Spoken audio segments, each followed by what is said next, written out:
লন্ডনে অনুষ্ঠিত হয়েছে গোপালগঞ্জ জেলাবাসী কমিউনিটি ইউকের বার্ষিক মিলনমেলা ও পিঠা উৎসব। রোববার দিনব্যাপী পূর্ব লন্ডনের ড্যাগেনহামে একটি হলে অনুষ্ঠিত হয় এই উৎসবটি। গোপালগঞ্জ জেলার ৫টি উপজেলার শতাধিক সদস্যদের নিয়ে অনুষ্ঠিত এই উৎসবটির আয়োজনের সমন্বয়ক ছিলেন আশিক রাজীব, আল মামুন হক রিক্ত, মোহাম্মদ আল হাদি, ফারহান নাসের সহ গোপালগঞ্জ জেলার অন্যান্য ব্যক্তিবর্গরা।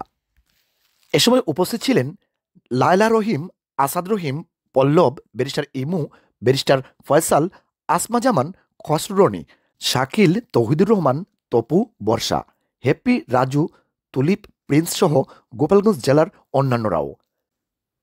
সামারও একটা অনুষ্ঠান করেছিলাম, সেখানে আমাদের সবাই আরেকটা গেট টুগেদার ছিল সেখানে।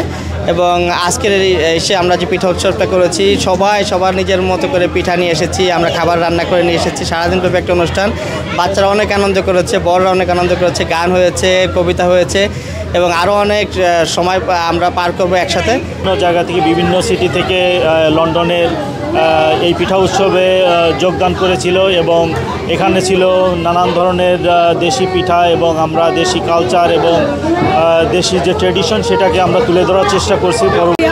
আমার ছোট ভাইরা যে অনুষ্ঠানটা আয়োজন করেছে এটা খুবই সুন্দর, খুবই আনন্দিত। ইনশাআল্লাহ আমরা নেক্সট ইয়ারে আবার করব। আমাদের ইচ্ছা প্রতি বছর আমরা গোপালগঞ্জবাসীরা একসাথে ডিফারেন্ট পার্টি করব। যুক্তরাজ্যের বিভিন্ন স্থান থেকে গোপালগঞ্জ জেলার মানুষজন এতে অংশগ্রহণ করেন।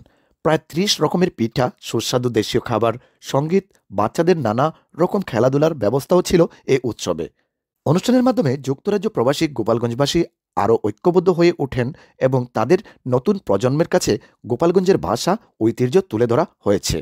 আয়োজকরা বাৎসরিক অন্তত ২টি গেট টুগেদার করার বিষয়ে প্রতিশ্রুতি ব্যক্ত করে একটি আলোচনা সভাও অনুষ্ঠিত হয়। দিনব্যাপী এই অনুষ্ঠানে নিজেদের মাঝে ভ্রাতৃত্ববোধ অটুট রাখার প্রতিশ্রুতিও ব্যক্ত করা হয়। Kamrul I Rasel, Ananya news, London.